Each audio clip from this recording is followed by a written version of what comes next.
बिस्मिल्लाहिर्रहमानिर्रहीम। अस्सलाम वालेकुम नाज़रीन। इस किस्त के आगाज में इस्लिहान गार में बैठी दुआ कर रही होती है, या अल्लाह मेरी जान ले ले, मगर मुझे इस गलीज इंसान की बीवी मत बनने देना। अगर मैं जिंदा रही तो अलियार और अर्तुल बे का सामना कैसे करूंगी। बाहर अर्तुल के जंगजू घोड़ों के निशान का पीछा कर रहे होते हैं। इसी दौरान दुआन अल्प कहता है इससे आगे निशानात नहीं है। गुनगुत कहता है अब हम क्या करेंगे दुआन अल्प। दुआन कहता है हम इस्लिहान खातून को तलाश किए बगैर वापस नहीं जाएंगे। उधर कारा जैसर किले में गवर्नर वसूलियस अपने कमांडर को बुलाकर कहता है हेलेना कहाँ है। कमांडर कहता है उसे आखिरी मर्तबा एक तुर्क के साथ देखा गया था। ये सुनकर वसूलियस गुस्से में आ जाता है और अपने हाथ में उठाई अंगूठी को गुस्से से जमीन पर उठाकर मारता है और फिर कहता है उसे फौरन यहाँ लेकर आओ। ये सुनकर कमांडर बाहर चला जाता है। दूसरी तरफ सिपाही बुगाई अलियार और ओराल को वहाँ लेकर पहुँच जाता है जहाँ बतूहान ने उनके लिए जाल बिछाया होता है और बतूहान अपने सिपाहियों के साथ एक जगह छुप कर उन्हें देख रहा होता है। इसी दौरान बामसी और हेलेना काराजैसर किले में चहलकदमी कर रहे होते हैं और एक जगह पहुंचकर वो रुक जाते हैं। फिर बामसी कहता है मैं आपसे कुछ कहना चाहता हूँ। अर्तुल बे ने कहा है कि आपके मरहूम बाबा ने आपको उनकी अमानत में सौंपा था, इसलिए जब उन्हें मालूम हुआ कि गवर्नर वसूलियस साहब से जबरदस्ती शादी करना चाहता है तो फिर वो बहुत गुस्से में आ गए थे। वो आपके लिए परेशान थे। उन्होंने कहा है कि वसूलियस एतबार के लायक नहीं है। हेलेना ये सुनकर कहती है लेकिन तुम क्या कहते हो बामसी। बामसी कहता है जायज कि मैं आपको उसकी बीवी बनता देखूं।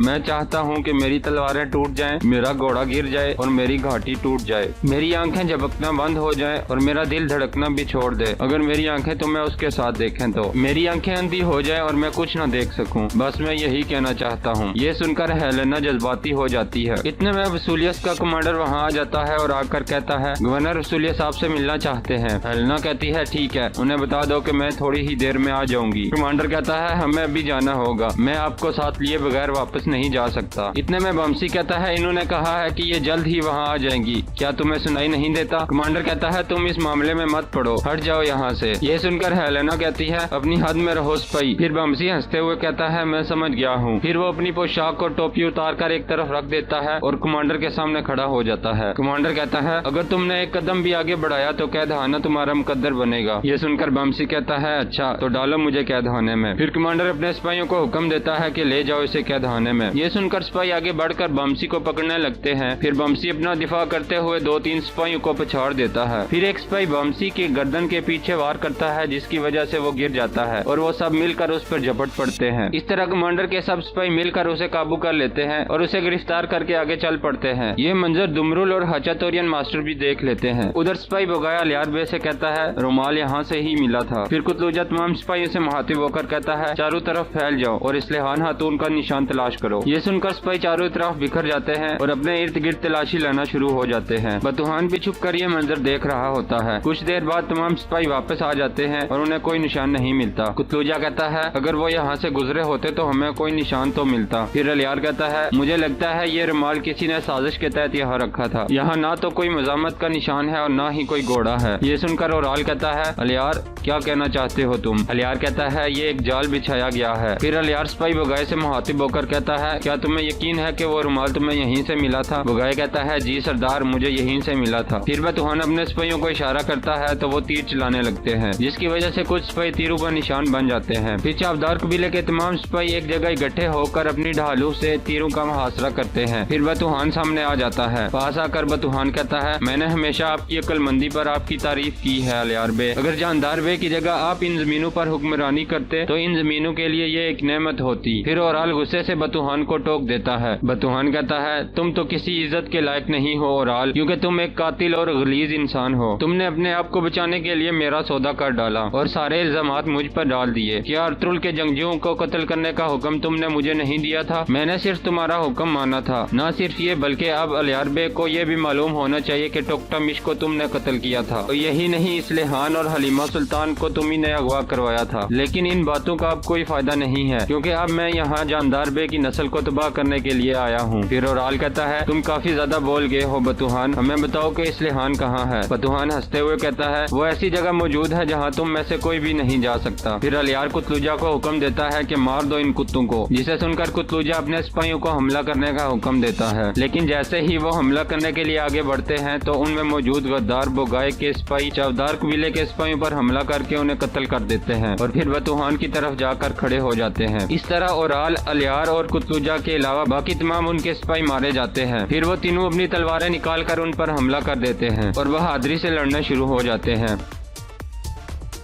कुछ ही देर बाद वो तीनों बतूहान के सिपाहियों को उनके अंजाम पर पहुंचा देते हैं। लेकिन इतने में बतूहान के और सिपाही आ जाते हैं और उन्हें चारों तरफ से घेर लेते हैं। उधर कराचैसर किले में वसूलियत के सिपाही बामसी को पकड़े कैदखाने में पहुंच जाते हैं, जिसके बाद बामसी को एक खतरनाक कैदी के साथ बंद कर देते हैं। बामसी गुस्से में चिल्लाते हुए कहता है, यहाँ आओ, मैं तुम सबको मार दूंगा। इतने में बामसी के साथ मौजूद कैदी बोल पड़ता है और कहता है, खामोश हो जाओ, तुम मुझे परेशान कर रहे हो। बामसी गुस्से में कहता है, मैं नहीं, तुम मुझे परेशान कर रहे हो। फिर बामसी दोबारा सिपाहियों को आवाजें देने लगता है। ये सुनकर वो कैदी उठ जाता है और पीछे से बमसी पर आकर हमला करता है और उसे गर्दन से पकड़कर कहता है, अगर मैंने किसी से वादा न किया होता तो मैं अभी के अभी तुम्हारी गर्दन तोड़ देता। फिर बमसी उसे कहता है, तुम किसकी गर्दन तोड़ने की बात कर रहे हो। ये कहकर बमसी उस पर हमला कर देता है और उसे जोरदार तरीके से मारता है, जिसके बाद वो जमीन पर गिर जाता है। उधर बतूहान कहता है, अलियार बे, आपकी बहन इस बारे में कुछ नहीं जानती, लेकिन आप बहुत काबिल हो जो ये सब कुछ जान गए हो, बावजूद इसके कि आपके बाबा और भाई ने इस सब से आपको बेखबर रखा। ये सुनकर ओराल कहता है, बंद करो अपनी झूठी बकवास। बतूहान कहता है, मैं मरते हुए आदमी के साथ क्यों झूठ बोलूंगा ओराल। जब अर्तुगरुल बे ने हल्ली बाजार को फतह कर लिया था तो आप बहुत गुस्से में आ गए थे, जिसकी वजह से आपने अपने बाबा के साथ मिलकर बहुत से ताजरों का कत्ल किया, क्या ऐसा नहीं है। फिर अलियार पूछता है, क्या ये सच है भाई। ओराल कोई जवाब नहीं देता, जिसके बाद बतूहान कहता है, अब बेहतर होगा कि अपने हथियार नीचे फेंक दो और अपनी मौत को कबूल करो, वरना मैं आपको अजियत से मरता हुआ देखूंगा। ये सुनकर अलियार गुस्से में आ जाता है और कुतलूजा को कहता है, हम आखिरी सांस तक लड़ेंगे, अल्लाह हमारी मदद फरमाए। फिर या अल्लाह की सदा बुलंद करते हैं और वो तीनों उन पर हमला कर देते हैं। इस दौरान अलियार बे सिपाही बोगाई की तलवार के वार का शिकार बन जाता है, जिसकी वजह से वो जख्मी हो जाता है। वसूलियत का एक आदमी भी ये मंजर छुप कर देख रहा होता है। इतने में अर्तुगरुल भी अपने जंगजुओं के साथ वहाँ पहुँच जाता है और अपनी तीर कमान सीधी करके बतूहान के सिपाहियों पर हमला कर देता है और फिर अपने तीरों से उन सिपाहियों को इबरत का निशान बनाता है। अलियार बे के पास पहुँचते ही अर्तुगरुल और उनके जंगजू घोड़ों से उतरकर अपनी तलवारें निकाल लेते हैं और बहादुरी से बतूहान के सिपाहियों पर टूट पड़ते हैं। थोड़ी ही देर में अमीर सातीन भी वहाँ पहुँच जाता है और एक तरफ खड़ा होकर लड़ाई देखने लगता है। कुछ ही देर में अर्तुगरुल और उसके जंगजू बतूहान के काफी सारे सिपाहियों को उनके अंजाम पर पहुँचा देते हैं, लेकिन इसी दौरान अलियार बे शदीद जख्मी हो जाता है। इसके बावजूद उसका सामना बतूहान से हो जाता है, जिसके बाद अलियार की तलवार गिर जाती है, जिसके बाद बतूहान उस पर हमला करके उसे जमीन पर गिरा देता है और फिर अलियार बे को मारने के लिए अपनी तलवार हवा में बुलंद करता है। दूसरी तरफ कराचैसर किले के कैदखाने में वो आदमी दोबारा उठ जाता है, जिसके बाद बमसी और उसके दरमियान लड़ाई शुरू हो जाती है और वो बमसी को बेबस करके गिरा देता है। फिर वो कैदी बमसी को कहता है, दूर रहो मुझसे। इसके बाद वो कैदखाने के एक कोने में जाकर बैठ जाता है। उधर जब बतूहान अलियार बे को मारने के लिए अपनी तलवार हवा में बुलंद करता है तो ये मंजर अर्तुगरुल भी देख लेता है, जिसके बाद वो अपना हंजर निकाल कर बतूहान की तरफ फेंकता है और वो हंजर सीधा आकर बतूहान की पीठ पर लगता है और वो गिर जाता है। लेकिन अलियार बे भी शदीद जख्मी हो चुका होता है, जिसको देखकर अर्तुगरुल भागता हुआ उसकी तरफ आता है। अर्तुगरुल अलियार बे के पास पहुंचकर उसका सर उठाकर अपनी गोद में रखता है। अलियार को देखकर अर्तुगरुल जज्बाती हो जाता है और उसको आवाजें देने लगता है, लेकिन अलियार कोई जवाब नहीं देता। शदीद जख्मी होने की वजह से अलियार बे की गर्दन एक तरफ झुक जाती है और वो बेहोश हो जाता है, जिसे देखकर अर्तुगरुल परेशान हो जाता है और गुस्से से चिल्लाने लगता है। इसके बाद अर्तुगरुल अपने जंगजुओं के साथ मिलकर अलियार और बाकी जख्मियों को उठाकर कई कबीले में पहुंच जाते हैं। अलियार बेहोशी के आलम में पड़ा होता है। इतने में हकीम आर्तुक और बाकी सिपाही भी अंदर से आ जाते हैं, जिनको देखकर अर्तुगरुल कहता है, आर्तुक बे, अलियार की हालत बहुत खराब है। ये सुनकर हकीम आर्तुक सिपाहियों को कहते हैं, फौरन इन जख्मियों को अंदर ले चलो। ये सुनकर सिपाही अलियार बे और बाकी जख्मियों को उठाकर अंदर लेकर जाते हैं। फिर अर्तुगरुल अपने घर वालों के पास पहुंचकर उन्हें बताता है कि बतूहान ने जाल बिछाया था,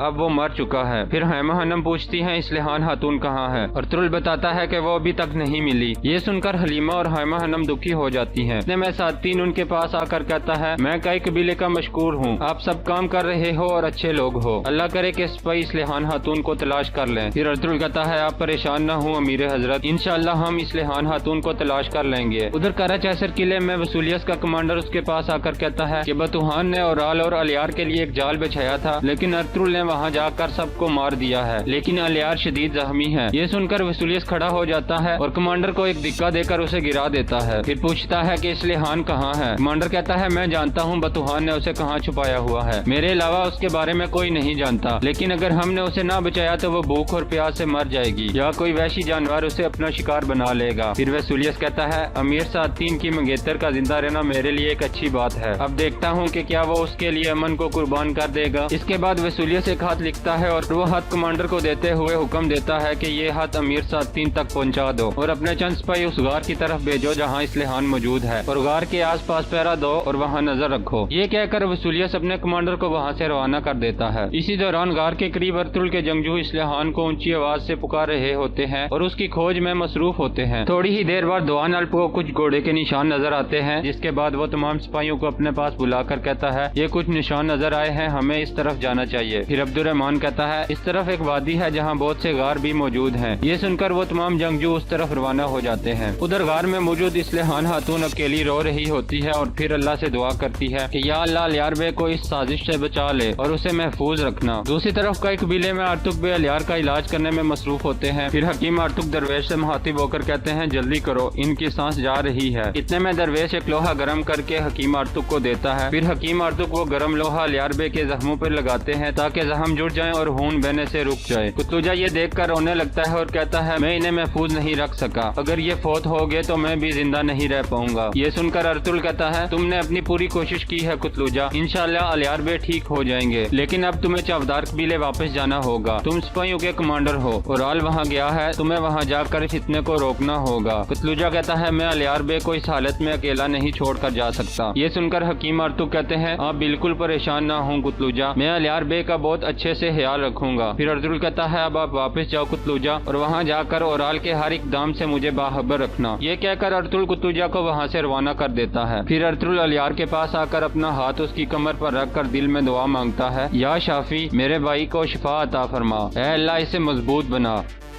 और यहाँ इस किस्त का इख्तिताम हो जाता है।